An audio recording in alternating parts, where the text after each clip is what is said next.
నమస్కారం. ఘంటారావానికి స్వాగతం. జపాన్లో పెట్టుబడుల వేట కొనసాగిస్తున్న ముఖ్యమంత్రి రేవంత్ రెడ్డి నేడు ప్రముఖ కంపెనీలతో చర్చలు జరపనున్నారు. నేడు టోక్యోలోని గాంధీ విగ్రహానికి రేవంత్ రెడ్డి పుష్పాంజలి ఘటిస్తారు. తర్వాత టోక్యో గవర్నర్తో సమావేశం కానున్నారు. భారత రాయబార కార్యాలయం ఆధ్వర్యంలో పరిశ్రమల ప్రతినిధులతో చర్చలు జరపనున్నారు. టయోటా, తొషిబా, ఐసిన్, ఎన్జీటీ తదితర కంపెనీల సీఈఓలతో వేర్వేరుగా ముఖ్యమంత్రి బృందం చర్చించనుంది. Japan overseas infrastructure investment corporation for transport and urban development ప్రతినిధులతోనూ సంప్రదింపులు జరుపుతారు.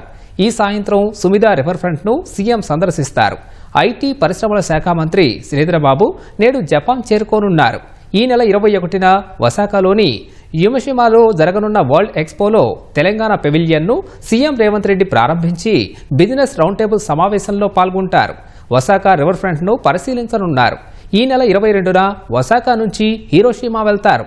Hiroshima Japan India chapter business లంచ్లో పాల్గొని అక్కడ ప్రతినిధులతో చర్చిస్తారు.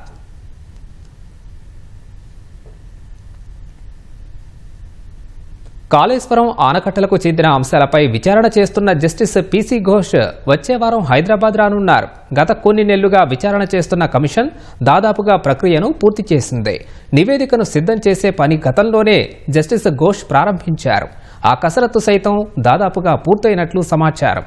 ఈ నెల 23న హైదరాబాద్ రానున్న జస్టిస్ పీసీ ఘోష్ మిగిలిన ప్రక్రియను పూర్తి చేసే అవకాశం ఉంది. పరిస్థితులను బట్టి గత ప్రభుత్వ పెద్దలకు నోటీసులిచ్చే అవకాశం ఉందని సమాచారం. అనంతరం నివేదికకు తుదిరూపు ఇచ్చి వచ్చే నెలలో రాష్ట్ర ప్రభుత్వానికి సమర్పించే అవకాశం కనిపిస్తోంది.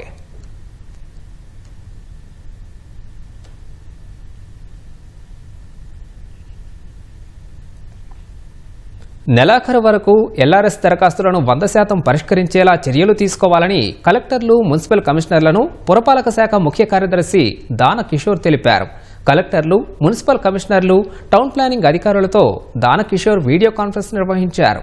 ఎల్ఆర్ఎస్ ఫీజు చెల్లించిన దరఖాస్తుదారులకు వేగంగా ప్రొసీడింగ్స్ ఇవ్వాలని ఆదేశించారు.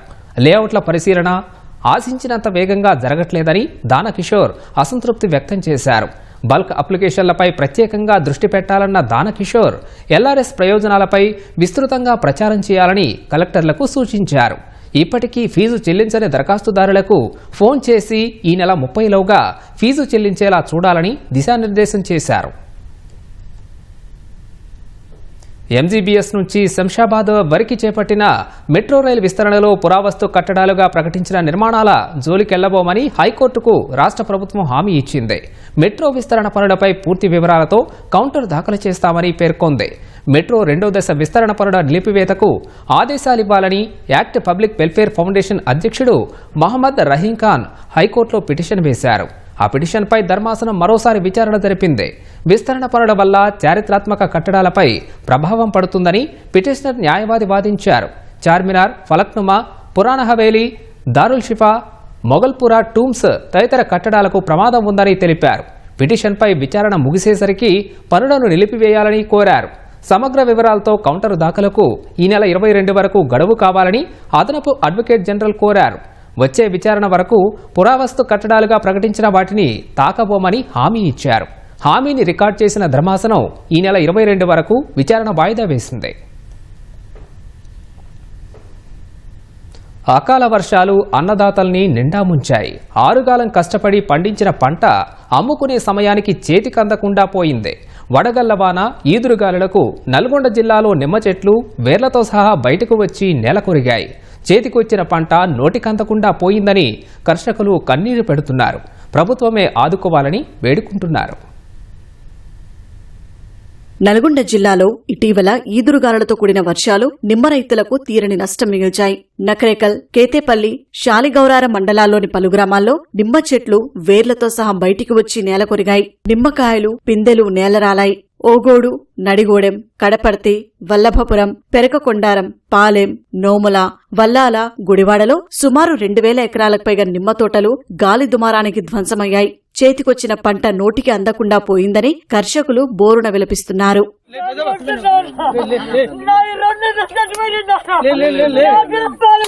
అది మొత్తం అసలే పోయింది సారు. నేను చిన్న చిన్న పిల్లలతో కుండపోత పోసుకున్నా. అకాల వర్షాలకి ఇప్పటికే వరి, మొక్కజొన్న, మామిడికి తీవ్ర నష్టం వాటిల్లింది. ఈదురుగాలులు, వడగళ్ల వర్షానికి నిమ్మ తోటలు వేళ్లతో సహా బయటికి వచ్చి ధ్వంసమయ్యాయని రైతులు వాపోతున్నారు. నెల రోజుల్లో నిమ్మకాయలు కోసి మార్కెట్లో అమ్ముకుందామనుకున్న సమయంలో ఈదురుగాలులు కోలుకోలేని దెబ్బతీశాయని కన్నీటి పర్యంతమవుతున్నారు. నిమ్మ చెట్లు వేసి 10-11 సంవత్సరాల చెట్లు అయినాయి. మంచి కాపుకి వచ్చారక అన్ని కూలిపోయినాయి. కానికాయ అంతా ఎత్తు లేకుండా రాలిపోయింది. 6 కాయలు వేసి కింద పడ్డాయి. ఇప్పుడు ఆట 20 లక్షలు వచ్చేది. ఒక్క కాయ లేకుండా రాలిపోయింది. ఆ కాయలు తీసుకపోతే అడ్డీ బాగు చేయరు, కూట తీసుకోలేరు. ఏం లేదు, చెట్లు ఒక్క చెట్లు లేకుండా లేచిపోయినాయి. ఇప్పుడే రేట్లు అంటే ఇంకా 4 రోజులకి ఇంకా రేటు ఉంటది. ఇప్పుడు రేటు స్టార్ట్ అయింది కానీ కాయ లేకుండా పోయింది. ఇక గవర్నమెంట్ ఏం ఆదుకోవాలి. రోజు 4 గంటల నుంచి గాలి దుమారం స్టార్ట్ అయింది. మా చెట్లు ఇవన్నీ కాయలు, నిమ్మకాయలు మొత్తం రాలిపోయినాయి. 1 లక్ష 2 లక్షలు నష్టమైంది. 2 ఎకరాల చిలక వేసినాం చెట్లు. అట్లా కష్టపడి మేము చెట్లు పెంచుకుంటే మాకు ఇరిగిపోయేసరికి ఇప్పుడు బాధ అనిపిస్తుంది. ఎండనక బుగ్గనక వచ్చి మేము ఈడ తోటలనే పడి రైతనక నైట్ అనక పగలనక ఈయన పడి ఉంటున్నాము. ఇప్పుడు తీర నోటికాడికి వచ్చేసరికి మొత్తం ఆగమైపోయింది. ఈ చెట్లన్నీ ఇరిగిపోయినాయి. మాకు 5 ఎకరాల నిమ్మ తోట మొత్తం నేలపాలు అయిపోయింది. మస్తు గాలి దుమ్ము వాన వచ్చింది. మొత్తం చెట్లన్నీ కూలిపోయినాయి. కింద అనేకమైన పెట్టుబడి పెట్టినాం. చెట్లు మొత్తం తిరగల పడిపోయినాయి. ఏరు రేలు అన్ని చచ్చిపోయినాయి చెట్లు. 6 కాలం నుంచి పిల్లలను తల్లని చేసి ఇప్పుడు మంచిగా చేతికొచ్చే టైంకు ఆగం అయిపోయింది. మరి ప్రభుత్వం మమ్మల్ని ఆదుకుంటుందో మమ్మల్ని ఆగం చేస్తారో. ఇక అకాల వర్షాలకు ధ్వంసమైన నిమ్మ తోటలను పరిశీలించిన ఎమ్మెల్యే వేముల వీరేశం నష్టపోయిన రైతులను అన్ని విధాలుగా ఆదుకుంటామని భరోసా ఇచ్చారు. నష్టాన్ని ప్రభుత్వం దృష్టికి తీసుకెళ్లి పరిహారం వచ్చేలా ప్రయత్నిస్తారని తెలిపారు. రైతులు ఎవరూ ఆందోళన చెందవద్దని వేముల వీరేశం సూచించారు. రైతు చెమట చుక్కలు నేల రాలితేనే మన కడుపులోకి బుక్కెడు నిప్పులు పోతున్నాయి అనేటువంటి దాన్ని నమ్మినటువంటి నమ్మినటువంటి ప్రభుత్వంగా వీళ్ళని అన్ని విధాలుగా ఆదుకోవడానికి మేము 100% ప్రయత్నం చేస్తాం. ఈ జరిగిన నష్టాన్ని అగ్రికల్చర్ డిపార్ట్మెంట్ కు, హార్టికల్చర్ డిపార్ట్మెంట్ చూసేటువంటి మంత్రులకు, ముఖ్యమంత్రి గారికి వారి దృష్టికి తీసుకెళ్లి ఈ రైతులను ఆదుకునేటువంటి ప్రయత్నం చేస్తారు. మొత్తం పూర్తిగా ధ్వంసమై పూర్తిగా కూలిపోయినటువంటి వాళ్లకు సబ్సిడీ ద్వారా ప్రోత్సహించేసి మళ్లీ రీప్లాంటేషన్ చేసుకోవడానికి కావాల్సిన అన్ని రకాల సహాయాన్ని ప్రభుత్వం వైపు నుంచి అందిస్తారు. అకాల వర్షాలతో నష్టపోయిన నిమ్మ రైతులను ప్రభుత్వమే ఆదుకోవాలని రైతులు కోరుతున్నారు. ఈఏపీ సెట్కు సంబంధించిన ఏర్పాట్లపై జేఎన్టీయూహెచ్లో అధికారులు మీడియాతో మాట్లాడుతున్నారు. ప్రత్యక్ష ప్రసారం ద్వారా చూద్దాం. వితౌట్ హాల్ టికెట్ వచ్చినా కూడా మేమే అక్కడ హెల్ప్ డెస్క్ లో హాల్ టికెట్ చేసి అలో చేస్తున్నాం. ఐడి ప్రూఫ్ లేకపోయినా అండర్టేకింగ్ తీసుకున్నాం. ఎందుకంటామంటే అది లేకపోయినా మేము అలో చేస్తున్నామంటే మొత్తం మీకు తెలుసు ఎంత సీరియస్నెస్ తో ఎగ్జామ్కి వస్తారు. ఎవరికి కూడా ఆపర్చునిటీ అయితే పోగొట్టడం లేదు. అంటే ఎగ్జామ్ సూపర్ నెట్ మీరు చెప్తున్నారులే కానీ సెక్యూరిటీ వాళ్ళకి చెప్పట్లేదు. వాళ్ళు దానివల్ల ప్రాబ్లమ్స్ అయితే ఇష్యూ అవుతున్నాయి. మా దృష్టి కోసం చేస్తున్నాం. ఈసారి మీరు మా దృష్టికి తెచ్చారు కాబట్టి ఇంకొకరిని అబ్జర్వర్ని అక్కడ విజిలెంట్ గా పెడతా లాస్ట్ మూమెంట్ అండి. సార్ గతంలో కొంతమంది ఫోన్లు తీసుకొచ్చి మొబైల్ ఫోన్లు దొరికిపోయారు. ఈసారి ఏమన్నా ఫ్రిస్కింగ్ సంబంధించి ఏమన్నా చర్యలు తీసుకుంటున్నాం సార్. అందుకనే బిఫోర్ ఇయర్ లాస్ట్ ఇయర్ ఒక సింగిల్ కేసు కూడా రాలేదు. ఒక్క కేసు అయితే వచ్చింది కదా సార్, అంత 2023లో సార్. రిలేటెడ్ సార్ కంప్యూటర్ అవుతుంది కదా, ఎట్లా కోల్పోయినట్లు అవుతుంది సార్. 9 o'clock ఆటోమేటిక్ గా అది వాళ్ళకి లాగిన్ టైం స్టార్ట్ అయిపోతుంది. System server time. వానికి ఏదైనా ప్రాబ్లం, మనకు టెక్నికల్ ప్రాబ్లం వస్తే ఎక్స్టెండ్ అవుతుంది. క్యాండిడేట్ సిస్టమ్ మీద కూర్చున్నప్పుడు login central server maintenance at Bombay. So వీళ్ళు ఎవరు ఇక్కడ చేతిలో కూడా ఉండదు సార్. టెక్నికల్ టీం ఎక్కడన్నా ప్రాబ్లం వచ్చినప్పుడు ఆ ఐపీ అడ్రస్ లో ఏదన్నా టైం డిఫరెన్స్ ను ఆటోమేటిక్ గా అది సేవ్ అవుతుంది తప్పితే వీళ్ళ చేతుల్లో ఎవరి చేతుల్లోనే ఉండదు సార్.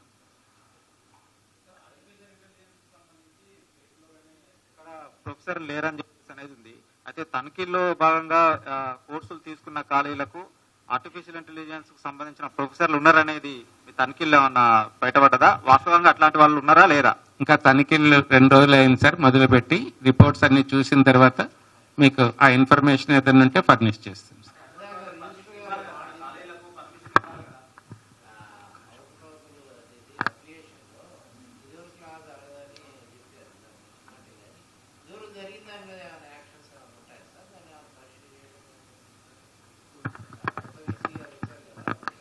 తప్పకుండా అండి.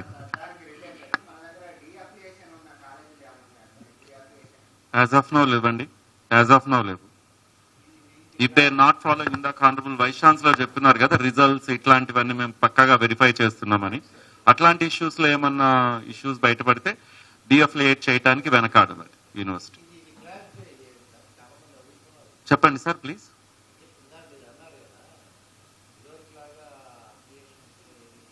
ఇదివరకు లాగా క్వశ్చన్ అర్థం కాలేదు సార్ ప్లీజ్. అంటే లాస్ట్ ఇచ్చిన ఫామ్ ఉంటుంది సార్ A1214, ఈ సంవత్సరం A215 ఫామ్ ఉంటుంది సార్. అది ఇదివరకు లాగా ఉండని ఫామ్, అది మా ఫామ్ ఒకటి మారుతుంది సార్. ఆ ఫామ్ ప్రకారం చేస్తారు సార్ మా వాళ్ళు. నేను అనలేదు. షూర్ అండి, ఏదైనా ప్రూఫ్స్ ఉంటే తప్పకుండా చర్యలు తీసుకోవడానికి వెనకాడదండి యూనివర్సిటీ.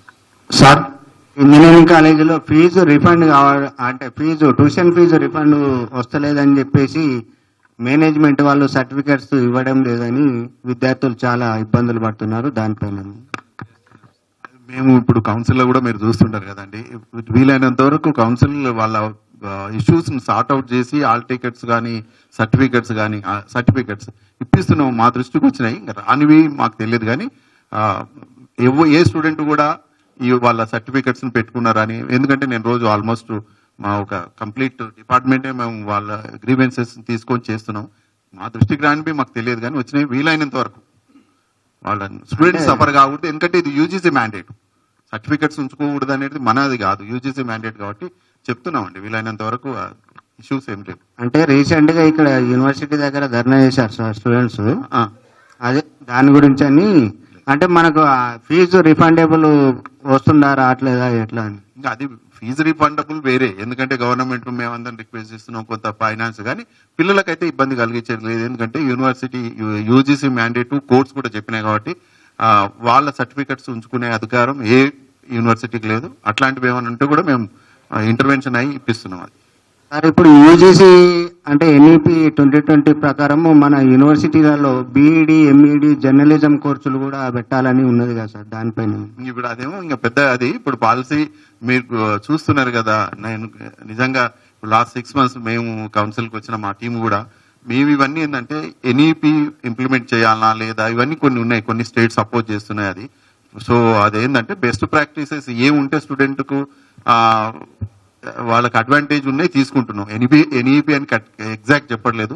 ఇంకా ఇదంతా మన స్టేట్ ఇంకా కంప్లీట్ గా ఆ ప్రాసెస్ లో ఉన్నాం, మనకి ఇక టైం పడుతుంది. అది ఇప్పుడు సెంట్రల్ యూనివర్సిటీ మను యూనివర్సిటీ ఉన్నది ప్రజెంట్, అది అప్లో అంటే చేస్తుంది. ఇప్పుడు ఇతర యూనివర్సిటీ ఎన్ఐటి కూడా చేస్తుంది కదా సార్. అంటే అదే అంటున్నాను, ఇప్పుడు అవేమో సెంట్రల్ యూనివర్సిటీ డైరెక్ట్ వాళ్ళు ఎన్ఈపి వాళ్ళది ఉంటుంది. ఇది స్టేట్ పాలసీ కదా, ఎడ్యుకేషన్ కాంకరెంట్ లిస్టులు ఉంటుంది, కొన్ని ఇష్యూస్ ఉన్నాయండి అట్లా. బట్ అట్లని మనం ఏదన్నా బెస్ట్ ప్రాక్టీసెస్, నేను అందుకే I'm using the word best practices. UGC కావచ్చు, యూజీసీ కంటే ఇంకా బెస్ట్ ప్రాక్టీసెస్ అంటే ఎన్ఈపి కంటే కూడా ఉంటే కూడా మనం తెలంగాణ. అయితే రీసెంట్ గా మేము సీఎం గారి దృష్టికి ఇట్లాంటి ఇప్పుడు మార్నింగ్ సార్ చెప్పినట్లు కొన్ని ఇష్యూస్ ఉన్నాయి, మాకు పవర్ లేదు. సో వాటికి సంబంధించి సీఎం గారి దృష్టికి తీసుకుపోవడం జరిగింది. ఒక ప్లాన్ ఏం చేస్తున్నాం అంటే సీఎం గారి మ్యాండేట్ ప్రకారంగా ఈ Telangana higher education reforms bill, అంటే ఈ రిఫార్మ్స్ వెదర్ ఇట్స్ ఎన్ఈపి కానీ సూపర్విజన్ ఆఫ్ ఇప్పుడు అఫిలియేటెడ్ ప్రైవేట్ కాలేజీలకు సంబంధించి కొంత మేము ఇబ్బందులు ఉన్నాయని వాళ్ళ దృష్టికి తీసుకుపోతే ఒక రిపోర్ట్ కూడా తయారు చేయమని చెప్పడం జరిగింది. That's called Telangana higher education reforms bill. Reforms ఏంటంటే ఎన్ఈపి కంటే మంచి రిఫార్మ్స్ కూడా తీసుకురావచ్చు, ఎందుకు తీసుకురావద్దు? సో ఆ ప్రాసెస్లు ఉన్నాయండి. అది కోటి మహిళా యూనివర్సిటీలో గతంలో చదివిన విద్యార్థులకు అంటే చాకలాయలమ్మ యూనివర్సిటీ నుండి ఇస్తారా సర్టిఫికెట్స్, ఉస్మానియా యూనివర్సిటీ నుండి? అంటే ఇటీవల మీరు వీసీస్ మీటింగ్ పెట్టినప్పుడు కూడా ఇది అంశం వచ్చింది, దీనిపైన వచ్చింది. మొన్న మేము మీటింగ్ ఇప్పుడు ఎగ్జిక్యూటివ్ కౌన్సిల్ మీటింగ్ కూడా అయింది. దాంట్లో డిసైడ్ చేసాం ఆ డేట్ వరకు ఏది ఉన్నదో అది చేసేసి, అది ఇవన్నీ ఎట్లుంటాయంటే ఎగ్జిక్యూటివ్ కౌన్సిల్ డిసైడ్ చేస్తాయి.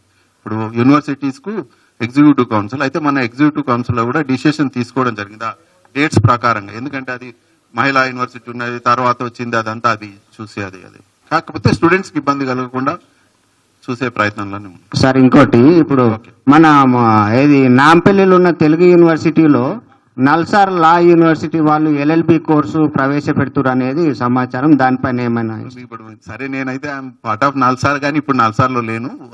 నాకున్న సమాచారం కూడా అయితే ఇప్పుడు ఏంటంటే లాకు చాలా డిమాండ్ ఉంది. అయితే ఈ 5 years కోర్సే ఉంది అక్రాస్ ద ఈ లా యూనివర్సిటీస్. నల్సార్ కానీ బెంగళూరు కానీ ఇట్లా 23 యూనివర్సిటీస్ ఉన్నాయి. ఎందుకంటే నేను అయితే కొన్ని ఇప్పుడు బెంగళూరు వాళ్ళు ఏం చేసిందంటే 3 years కోర్స్ పెట్టారు. నల్సార్ కూడా ఆ ప్రాసెస్ లో 3 years కోర్స్ పెట్టాలంటే సిటీలు ఉండాలని చెప్పి నాంపల్లి దానికి అడగడం జరిగింది. మరి ఈసారి అయితే స్టార్ట్ కావట్లేదు, ఎందుకంటే ఇప్పటికే ప్రాసెస్ స్టార్ట్ కావాలి. ఈ ఇయర్ అయితే వచ్చేటువంటి ఆస్కారం అయితే లేదు నాకు తెలిసిన సమాచారం.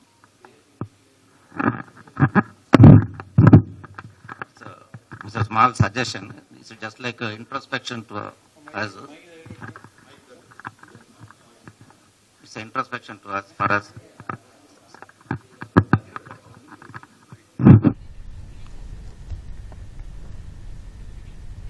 ములుగు జిల్లా Venkatapur Bhubharati pilot project revenue సదస్సును మంత్రి పొంగులేటి శ్రీనివాసరెడ్డి ప్రారంభించారు. కార్యక్రమానికి మంత్రులు సీతక్క, కొండా సురేఖ హాజరయ్యారు. ఇప్పుడు మంత్రి సురేఖ మాట్లాడుతున్నారు. ప్రత్యక్ష ప్రసారం ద్వారా చూద్దాం.